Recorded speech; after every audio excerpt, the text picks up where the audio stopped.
Bonjour, vous qui nous rejoignez à l'instant, nous sommes sur Studio 210 et l'émission c'est Art et Âme avec Monsieur Auguste Balandamio. Il est phytothérapeute. Bonjour. Bonjour, Monsieur Diaz. Nous parlons avec lui des effets négatifs de la gastrite au niveau de l'appareil digestif. Alors, monsieur le phytothérapeute, la gastrite, en réalité, concerne, je pense, une partie du corps au niveau de l'estomac. Et ce qui cause la gastrite, je pense que, ou les maladies de la gastrite, c'est l'abus de l'alcool, entre autres. C'est bien cela? Bon, mais ça, c'est votre point de vue. Merci de m'avoir reçu une fois de plus pour ce premier dimanche au Studio 210. Nous parlerons effectivement de la gastrite. Mais dans tout mot, il faut d'abord savoir quelle est l'origine de la gastrite. Qu'est-ce que c'est la gastrite? Nous savons que la gastrite, c'est une inflammation des mucoses de l'estomac. Mais pourquoi il y a gastrite? La gastrite fait partie des éléments digestifs. Je vous ai fait un jour un état ici que l'appareil digestif est l'élément central de tous les maux que nous sommes en train de subir. Et la gastrite également faisant partie de l'appareil digestif, le mal de l'appareil digestif, a ses racines. Et cette racine, c'est l'épée. L'épée qui fait un retour au niveau de l'intestin, qui arrive au niveau de duodénum, et à partir de duodénum, c'est là où il suscite ce qu'on appelle le suc gastrique, le suc pancréatique et le suc végétal. À partir du suc, nous savons que ça devient un problème de l'acide, c'est-à-dire d'un virus. Et donc, cette gastrite, lorsque ça se retrouve au niveau de l'estomac, il vient pour créer des inflammations de la mucose de l'estomac et la personne va souffrir de l'estomac. Et nous, au niveau de la médecine conventionnelle, tant aussi traditionnelle, nous ne traitons que le mot qui est l'estomac. Si aujourd'hui, au niveau de la médecine conventionnelle et la médecine traditionnelle, nous arrivons à se dire qu'il y a des maladies incurables parce que nous ne cherchons pas à chercher quelle est la racine principale de cette pathologie. Qu'est-ce qui cause justement, la question qui vous a été posée, qu'est-ce qui cause ce que vous appelez gastrite? Lorsque vous avez des plaies qui bourdonnent au sein du ventre, lorsqu'ils se retrouvent au niveau du duodénum, au duodénum, vous avez 3 voies. Il y a une voie pancréatique, une voie qui va vers le foie, il y a une voie qui va vers l'estomac. Et lorsque ces plaies arrivent au duodénum, ils suscitent ce qu'on appelle l'acide ou le suc gastrique. En fait, ce que je veux comprendre, est-ce que les plaies sont un problème pour l'homme? Oui, l'épée, c'est un problème pour l'homme. Parce que l'épée est l'une des éléments fondamentaux de tous les maux que l'homme peut subir. Lorsqu'on est dans une salle d'opération, généralement, pour, on va dire... Pour trouver la vie, il faut que la personne puisse faire des plaies. Voilà. Pourquoi, en fait, vous dites que ça va un peu en contradiction, ce que vous dites? Non, voilà, ça ne va pas en contradiction. D'accord. Parce que lorsque vous allez faire une échographie abdominale, par exemple, on vous dit que vous avez beaucoup d'épais dans votre gros intestin, ce qui prouve que vous faites beaucoup de gaz. Et lorsque ces gaz sont incontrôlés, ces gaz-là créent également une maladie digestive, qu'on peut appeler la colopathie fonctionnelle. Parce que dans la colopathie fonctionnelle, lorsque l'épée reprend le petit intestin, et que lorsqu'il vient se croiser avec l'appareil, avec l'épée, en fait, l'épée, ce n'est pas dans le ventre. L'épée, c'est lorsque ça sort. Oui, en fait, lorsqu'on parle d'épée, lorsque ça sort. Mais c'est-à-dire les gaz. Or, on nous dit aussi que les paix sont la respiration, en fait. Et je crois qu'il n'y a pas un mal. Je vous dis ceci. lorsque vous avez beaucoup de gaz dans votre appareil digestif, ça fait un mal. Quand le petit intestin, au niveau du coagule, lorsque la liaison ne se fait pas dans les normes, c'est un témoin qu'on n'a pas donné. Je ne t'ai pas donné les données de l'appareil de l'intestin grêle et à la place, je vous donne plus de gaz qui accompagnent les matières fécales. Et les gaz, ces gaz-là auront un effet négatif parce qu'il viendra, vous allez voir des P. Et ces P-là, lorsque l'appareil, le gros intestin est rempli de gaz, étouffé, il fait un retour dans le petit intestin. Et quand ils remontent, ils arrivent au duodénum, ils créent ce qu'on appelle le suc gastrique, le suc pancréatique, le suc végétal. Et cette gastrique devient un élément négatif dans la vie de l'homme. Pourquoi? Lorsque cette suc gastrique prend l'ouverture du canal du pancréas, au niveau du pancréas, il détruit également la matrice, la muqueuse du pancréas. Et la personne est exposée au diabète. Parce que de temps en temps, qu'il prend les insulines pour refaire le pancréas, il y a la présence de l'acide gastrique. Ok, là c'est bon. Je vous comprends. Donc, ce que je veux comprendre, c'est qu'est-ce qui est à l'origine de l'abondance d'épée. Qu'est-ce qui cause ça? C'est un problème alimentaire. Je vais vous donner un exemple le plus simple possible. Lorsque vous prenez la bière, nous qui aimons prendre la bière, lorsque vous prenez l'œuf accompagné avec l'œuf, vous êtes en train de créer des troubles d'épée de gaz dans votre corps. Voilà pourquoi, lorsque on est en chirurgie, hier, les bons médecins qui étaient des charismatiques, parce qu'aujourd'hui, il y a moins de charismatiques, quand la personne est interpellée, a eu une opération et qui n'arrive pas à faire de gaz, on demande aux parents d'aller acheter l'œuf. Dès qu'ils préparent l'œuf, ils donnent à la personne, quelques instants après, ils dégagent le gaz et l'épée. On se dit, bon, la personne a repris la respiration. Mais lorsque vous êtes en train de prendre la bière, dans la bière, vous avez la malt, vous avez de levure, et vous prenez encore l'amidon. Qu'est-ce que vous faites lorsque vous êtes en train de préparer les boulangers? Quand tu fais, à un moment donné, vous allez voir qu'il y a des pains et vous allez retrouver à l'intérieur, au milieu, il n'y a rien. Donc, c'est tout ce qui se passe au niveau de l'appareil digestif.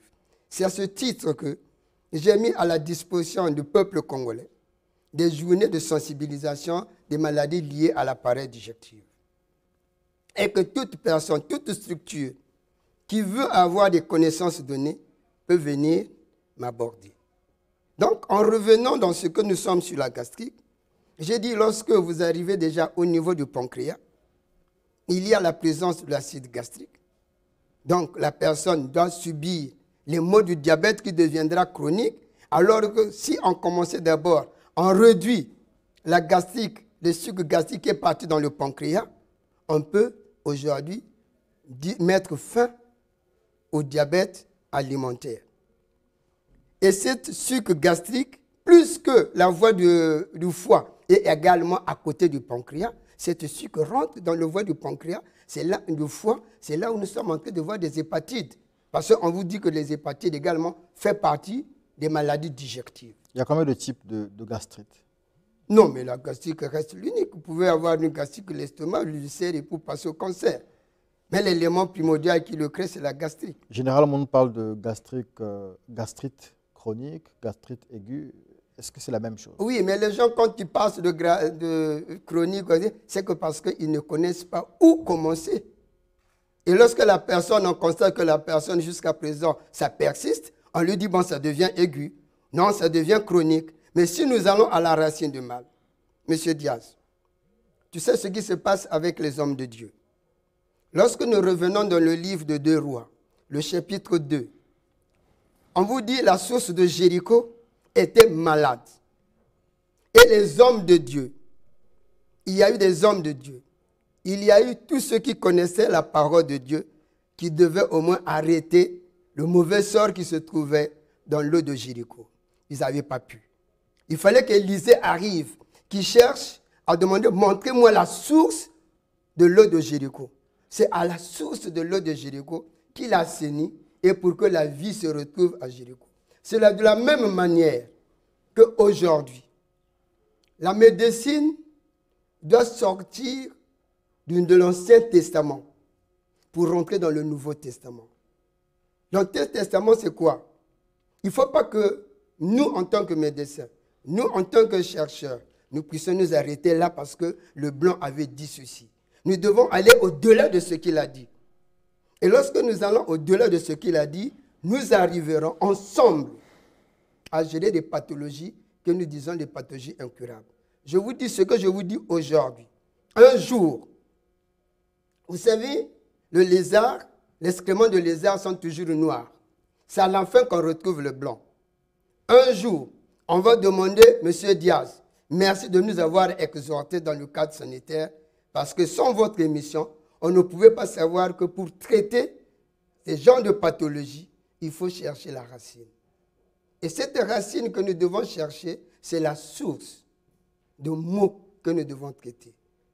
Pour arrêter l'estomac, la gastrite, il faut aller à la source. La source de la gastrite, c'est le dysfonctionnement des intestins. Si on arrête le retour de gaz dans le petit intestin, nous allons arrêter la gastrite. En fait, le problème, la question que moi je vous pose, en fait, c'est, vous parlez de retour de gaz, vous parlez d'épée.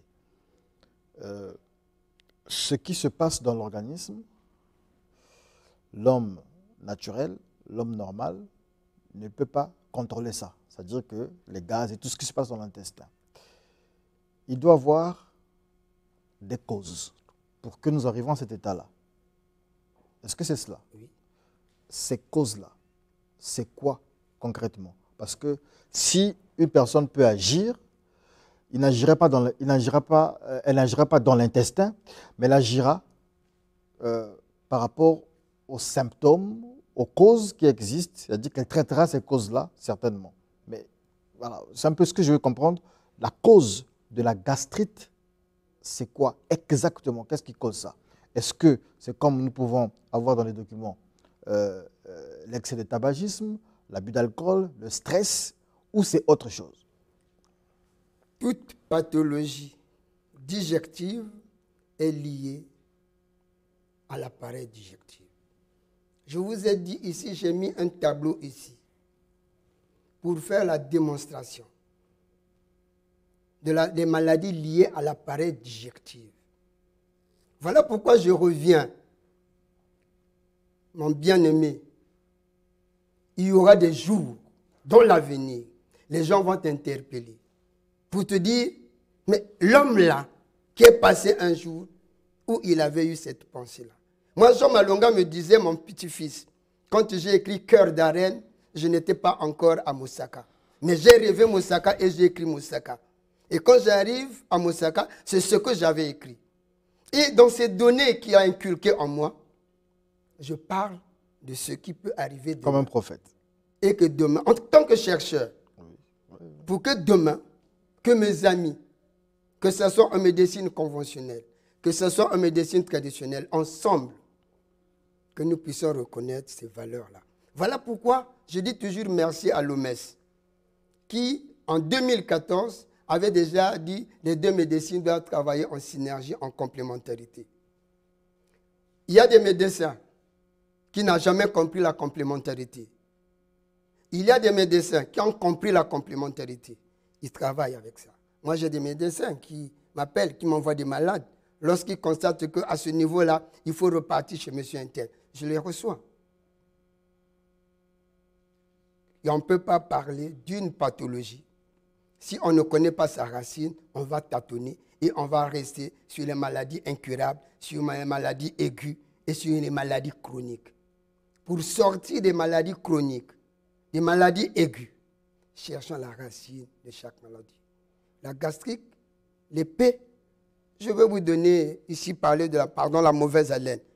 Tu sais que le dentiste n'arrive pas à traiter le bucco-dentaire, la maladie de la mauvaise haleine. Il pense que la maladie de la mauvaise haleine, ça se gère au niveau de la bucco-dentaire. Non. C'est les gaz qui sont repartis depuis l'anus. Et lorsque ces paix-là remontent dans le canal digestif, il vient sortir au niveau de la bouche. Vous avez l'odeur nauséabonde qu'on ne peut pas arrêter. Donc pour arrêter ça, il faut aller à la racine. Et la racine, c'est l'appareil digestif. Voilà pourquoi je maintiens.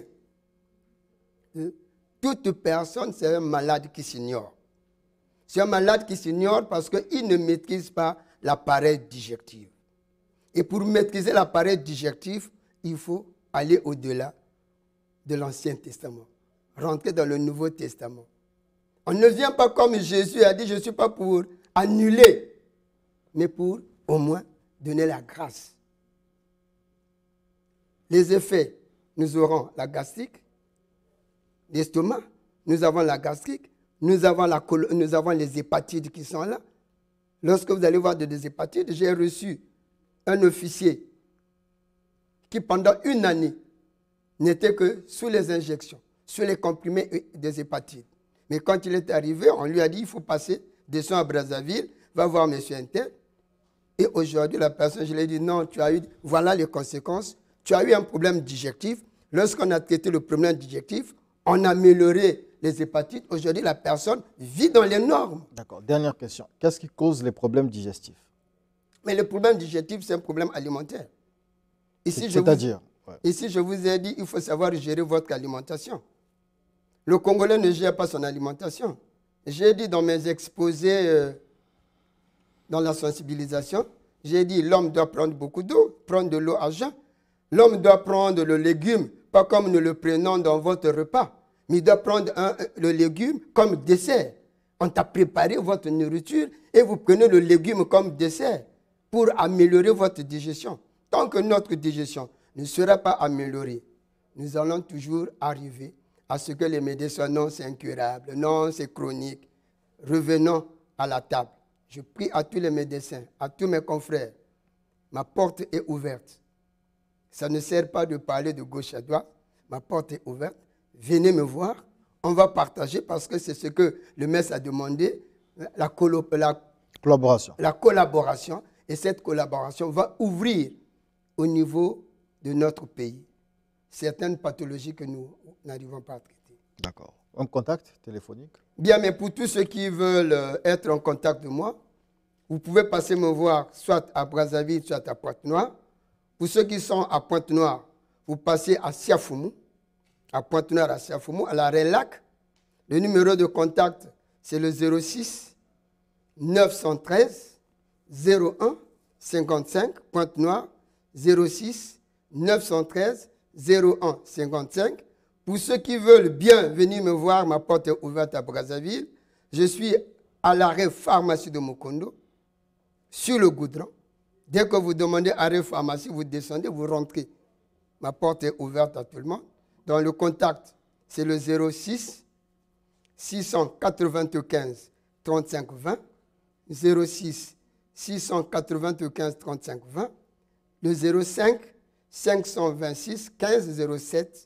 05 526 15 07. Ou vous pouvez m'appeler au 05 660 04 08. 05 660 04 08. Je vous remercie. Nous aussi, on vous remercie. Mais quand même, un rappel. En un mot, c'est quoi la gastrite? En un mot, en français facile, en français terre à terre. Bon, mais gastrique, ezali malade oyo, ezali kotungi saka bato, o bazalaka bako belaka, o babenga estomac. Pona ko bimana malade wana, zonga na esika ebandelaka okodwa yeyana. Merci beaucoup. Nous allons à présent parler